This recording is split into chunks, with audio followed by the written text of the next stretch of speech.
آج انہوں نے ان کے وارنٹ گرفتاری احتساب عدالت میں جاری کر دی، احتساب عدالت، اس کے چیف بھی آپ کو پتہ ہے ایکس آرمی کے جنرل ہیں، تو ان کے انہوں نے کہا فوراً وارنٹ گرفتاری، مگر یہ تو عدالت کا کام تھا، اور یہ احتساب عدالت کے پاکستان میں احتساب اور عدالتیں میں اور آپ سب نے بڑے اچھے سے دیکھی ہیں، تو نہیں تو مقصود چپراسی ایسے تھوڑا مرتا، نہیں تو رضوان ایسے ہارٹ اٹیک تھوڑی ہوتا اس میں انویسٹیگیشن آتی ہے، ایسے تھوڑے پاپڑ والے فلودے والے یہ ساری چیزیں کہاں آیا؟ احتساب عدالتوں نے مجھے بتایا تھا نا، یہ تو نیب نے مجھے بتایا تھا، مجھے اور کسی نے بتائی تھی باتیں؟ اچھا بہرحال، مگر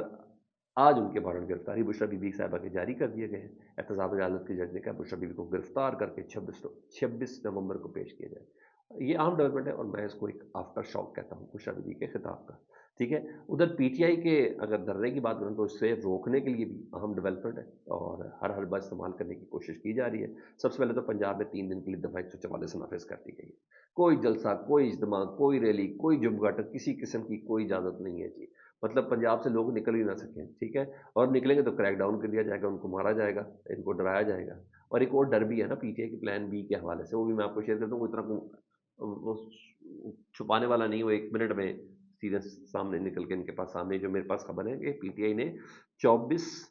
نومبر کے کریک ڈاؤن کے بعد پورے پاکستان جو ان کے اوپر ہوگا سلوک، یہ تیاریاں شہریہ ان کو مارنے کے لیے ہو رہی ہیں، خوش آمدید کہنے کے لیے تھوڑی ہو رہی ہیں، چاہے کنٹینر ہو، چاہے ٹیئر گیس ہو، چاہے ربڑ کی گولیوں، یہ ساری چیزیں میڈیا کو پلیس کی جاتی ہے، فلانا ڈی پی او پوڈ کاسٹ کر رہا ہے، فلانا آئی جی پوڈ کاسٹ کر رہا ہے، یہ کیا ہو رہا ہے؟ ایسا بتا رہا ہے کہ ماریں گے آؤ گے، ماریں گے آؤ گے، ماریں گے آؤ گے، تو انہوں نے کہا ہمیں ماریں گے نا تو 25 نومبر کو ہم نے پورے پاکستان کو نا لاک ڈاؤن کرنا ہے، ہم ہر جگہ پہ کھڑے ہوئے، تو اس کا بھی بڑا ڈر ہے کیونکہ یہ لاک ڈاؤن کا پلان ہے 25 نومبر کا۔ تو بہرحال میرے پاس یہ بھی خبر ہے کہ آج رات سے کریک ڈاؤن شروع ہوگا، اس میں پی ٹی آئی کی سینئر لیڈرشپ بھی شامل ہے، بڑی بڑی گرفتاریاں متوقع ہیں، بڑی طاقتور گرفتاریاں بھی متوقع ہیں جو میرے پاس خبریں ہیں اس کے مطابق۔ اب آ گیا ہوں بشریٰ بی بی صاحبہ کے بیان پر نا، وہ تو سعودی عرب سے متعلق، تو سعودی عرب نے تو دھیان نہیں دیا مگر یہ لوگ بہت دھیان دلانے کی کوشش کر رہے ہیں، تو بہرحال اس پہ رات کو پھر اب جب وزراء ہی آ گئے بیچ میں بشریٰ بی بی صاحب کو کر کے، تو پھر بیرسٹر صاحب اور پاکستان تحریک انصاف کے جو آفیشل ترجمان ہے، سیکرٹری اطلاعات ہے شیخ وقاص اکرم، انہوں نے اسٹیٹمنٹ دی اور ترجمان کے پی کی حکومت جو ہے وہ کہتے ہیں کہ میڈیا پہ بشریٰ بی بی کے حوالے سے سیاق و سباق سے ہٹ کر بیانات چلائے جا رہے ہیں۔ بشریٰ بی بی نے بالکل نہیں کہا، بالکل بھی نہیں کہا کہ جنرل باجوہ کو سعودی عرب یا محمد بن سلمان نے کال کر کے شریعت کے بارے میں بات کی تھی، بالکل بھی انہوں نے ایسی کوئی بات نہیں کی، انہوں نے کہا جنرل باجوہ کی فیملی نے ہمیں آ کے بتایا، اور انہوں نے کہا نہ ہی سعودی عرب یا محمد بن سلمان پر کسی قسم کا کوئی الزام عائد کیا، باقی انہوں نے ایسا کوئی الزام عائد نہیں کیا۔ انہوں نے کہا ہاں یہ بات نہ کرتی سب سے زیادہ مناسب تھا، میں اس کو ایسا سمجھتا ہوں کہ یہ نہ کرتی سب سے زیادہ مناسب تھا۔ تو بہرحال سعودی عرب محمد بن سلمان کے حوالے سے انہوں نے کہا کہ ایسی کوئی بات بھی نہیں کی، اور محمد بن سلمان اور عمران خان کے مثالی تعلقات ہیں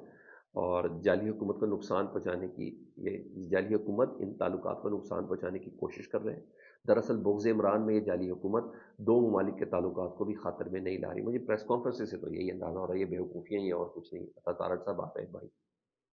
وزیر دفاع آ گئے ابھی تھوڑی دیر میں، رات سے وہ شروع ہو گئے تھے بیانات دینا، تو وہ کہتے ہیں کہ دراصل یہ احتجاج سے توجہ ہٹانے کی کوشش ہے اور جعلی حکومت پر احتجاج کا جو شدید خوف وہ طاری ہے، اور شیخ وقاص اکرم نے بھی آفیشیل ورژن جو دیا پی ٹی آئی کو، انہوں نے کہا بیان کو بڑا چڑھا کر پیش کرنے کی کوشش کی جا رہی ہے، اس میں کسی قسم کی کوئی صداقت ہے ہی نہیں ہے، جان بوجھ کے ایک نیریٹو بنانے کی کوشش کی جا رہی ہے۔ اچھا عمران خان صاحب کے کچھ کیسز نا اسلام آباد ہائی کورٹ میں پینڈنگ اور وہاں موجود ہیں، آپ کو پتہ ہے ون اینڈ اونلی جسٹس عامر فاروق صاحب، وہ ان کیسز کو لگنے نہیں دیتے، بیسیکلی یہ کیسز جو ہے نا ریلیف اور ضمانتوں کے حوالے سے نا اس سے ریلیٹڈ ہے، تو عمران خان صاحب وہ کیسز لاہور ہائی کورٹ میں چلانا چاہتے ہیں نا کہ بھائی وہاں جواز یہ لیا جاتا ہے کہ اسلام آباد ہائی کورٹ میں کیس پینڈنگ ہے تو بھائی اگر وہاں نہیں تو دوسرے ہائی کورٹ میں کیسے لے کے جایا جائے، تو یہ میں نے بتایا یہ تمام کسی ضمانتوں اور ریلیف کے حوالے سے ہے۔ تو لاہور ہائی کورٹ کے جج نے بڑے اہم ریمارکس دیے، جیسے شاہد کریم صاحب نے، جیسے شاہد کریم صاحب کہتے ہیں کہ اگر کوئی درخواست گزار اپنی درخواست کسی عدالت میں نہیں چلانا چاہتا تو اس میں کیا مسئلہ ہے، کیا پرابلم ہے اس میں؟ اگر درخواست گزار یعنی عمران خان صاحب یہ چاہتے ہیں کہ ان کا کیس اسلام آباد ہائی کورٹ کی بجائے لاہور ہائی کورٹ میں لگے، تو پھر اسلام آباد ہائی کورٹ کیوں لے کر بیٹھی ہوئی ہے؟ اس سے زیادہ کیا سیدھے سیدھے توانچے رسید کریں گے دوسری کورٹ کے چیف جسٹس کو، اور کیا ہے؟ اسلام آباد ہائی کورٹ سردار اسحاق صاحب نے بھی آج تو سسٹم کو ایسا ننگا کیا، میں آپ کو بتا، سب کچھ پتا ہے انہیں، سب کچھ پتا ہے یار انہیں۔ سردار اسحاق صاحب کیا کہتے ہیں اسلام آباد ہائی کورٹ کے، اور وہ آج بیسکلی توہین عدالت آتا نا کہ عدالت کے حکم کے باوجود عمران خان صاحب کی پارٹی رہنماؤں سے ملاقات نہیں کرائے گی، تو انہوں نے نوٹس دیا ہوا تھا آر پی او کو اور سپرنٹینڈنٹ جیل کو، دونوں نے غیر مشروط معافی مانگی، ہمیں معاف کر دیں، غلطی ہوگی اب نہیں کریں گے، غلطی ہوگی اب نہیں کریں گے۔ تو پھر جج صاحب نے کہا، ان کے جو وکیل ہیں شعیب شاہین صاحب پی ٹی آئی کے، عمران خان صاحب کے، انہوں نے کہا ان کو ایک باری معاف کر دیں، مگر ساتھ ہی انہوں نے عدالتی حکم پر سوال بھی اٹھایا، انہوں نے کہا آر پی او اور جیل سپرنٹینڈنٹ کو عدالت میں معاف تو کر دیا، مگر کا آر پی او اور جیل سپرنٹینڈنٹ اڈیالہ جیل یہ ہمیں بتائیں گے کہ آپ کو پی ٹی آئی رہنماؤں کی عمران خان صاحب سے ملاقات روکنے کا کس نے کہا تھا، ہمیں بتا دیں، کیونکہ پھر ہم ان کے خلاف کارروائی کریں گے، مگر آپ نہیں بتائیں گے، ورنہ ہمیں آپ کے خلاف کارروائی کرنی پڑے گی۔ یہ نظام عدالت کے ایسا جملے بول رہی ہے یار، یہ تاریخ کا حصہ تو ہے نا، انہوں نے کہا یہ نظام عدالتوں اور پارلیمنٹ کے ہاتھوں سے نکل کر کہیں اور جا چکا ہے، نہ پارلیمنٹ کے پاس ہے یہ انتظام، وہ بتا دیا 26 بیانی کرنی ہے، وہ بتا دیا انہوں نے آئین عدالت، انہوں نے کہا یہ نظام نہ ہی پارلیمنٹ کے ہاتھ میں اور نہ ہی عدالت کے ہاتھ میں، یہ کہیں اور جا چکا ہے۔ وہ ڈیفینیٹلی طاقتور ہلکے بتایا، اور کیا مقتدرہ بتا دی، کیا بتا، جس طرح بھی اشارے آپ دے دیں، تو یہ نظام کسی ایک یا دو عدالتوں سے ٹھیک نہیں ہو سکتا، ساتھ ہی انہوں نے اپنی پوری عدلیہ کو بتا دیا،